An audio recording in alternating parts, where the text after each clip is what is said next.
ทำเจียวซีฟู้ดส่วนเจียวหอมกับซีใส่กระเทียมแล้วก็เผ็ดขี้หนู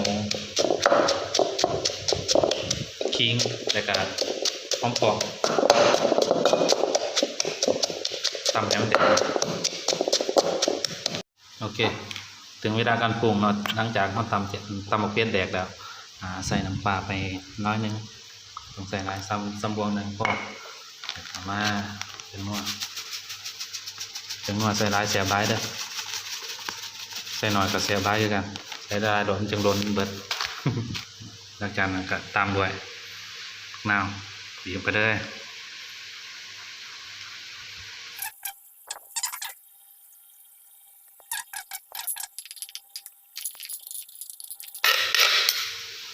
โอเคก็ถือว่าสำเร็จเนาะเจียวซีฟู้ดพอเนาะหน้าตาเข้มข้นนี่เด้เดี๋ยวรอถ่าไก่หนึ่งของเราเนาะว่าไก่จะสุกแล้วดูบ่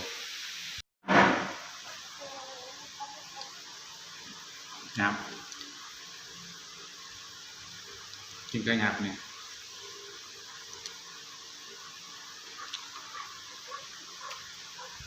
เจ้า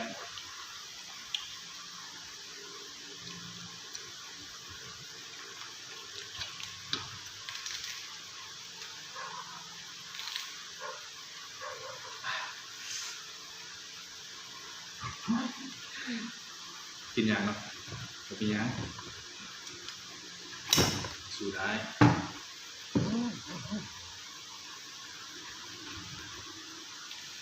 โอเคถึงขันมาลองเจียวตาพอสับเจียวกินเองไหมเนาะ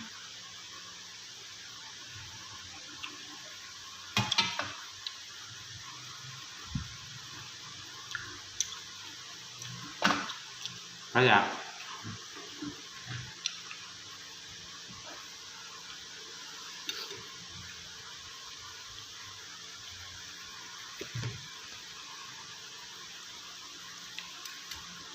มาซื้อไก่มาสลอง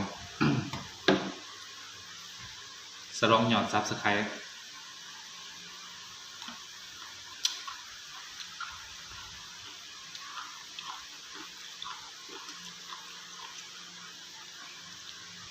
สลองคนผู้ติดตาม ตอนนี้มีคนติดตามอยู่ได้ละ20 คนนอกจากที่ชอบเปิด YouTube ก็มาก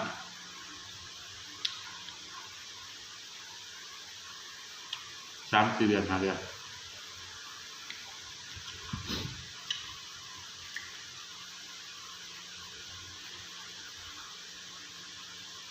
แซ่บพี่น้องแซ่บนี่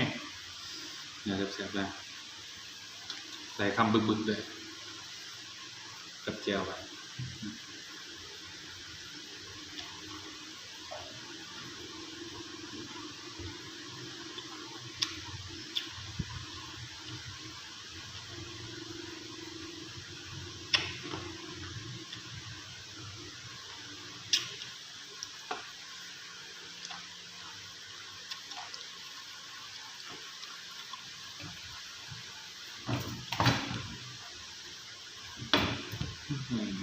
เหนียวแหนมเลยดิ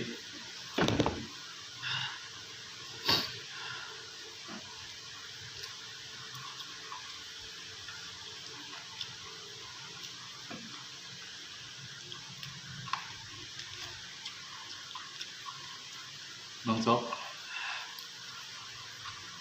รับรองเลยว่ะเผ็ด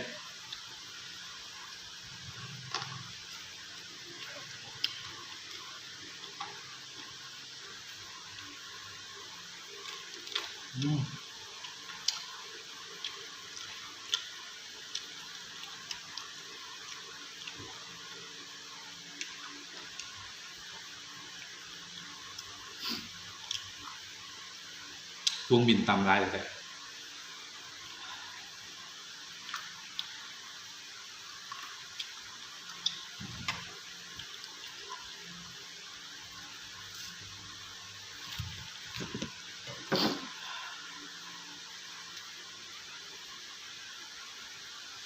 จางซีฟู้ดสุดยอดเลย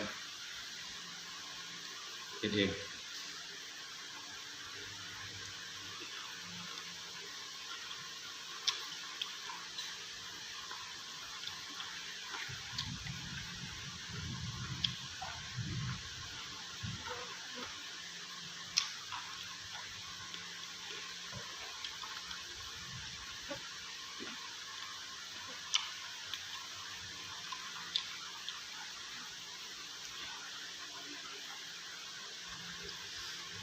ซอสแดง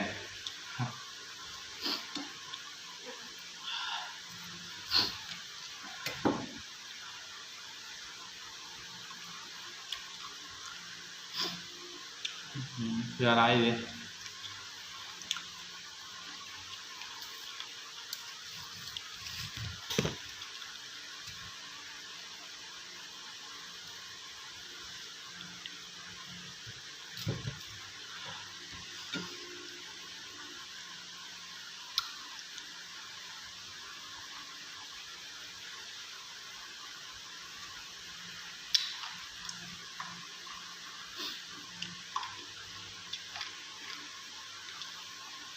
บนเน้นทำเลยเน้นตอนเจอครับ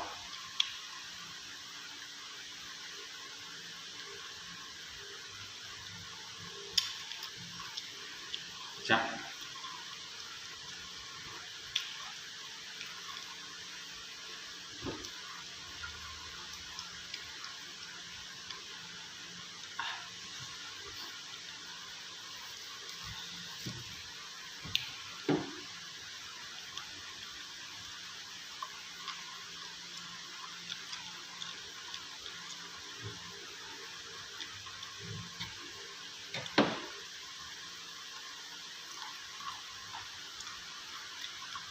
เลือกบุเรียว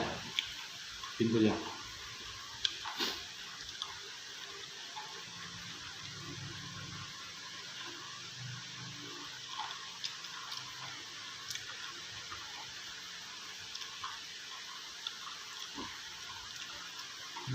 ยังมันแกบุเรียวครับเซิร์ฟหลายตัวสมคุ้ยมีเขาก็แหละยังมันมีเขาแต่เดียนดีแล้วได้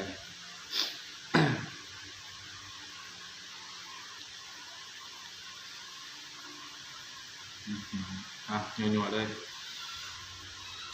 ครับ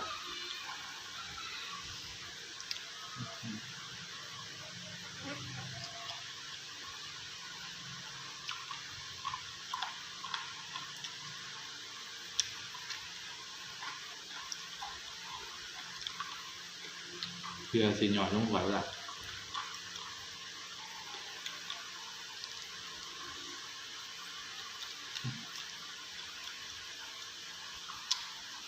ครับถามมาที่นี่จะลืมตัวไหนก็แชร์กันเด้อ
แก้วดูดบนเนาะ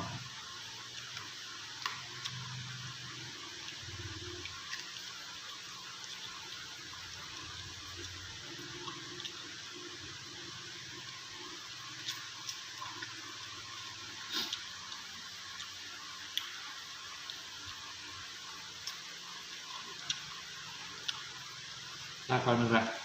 จ้ะ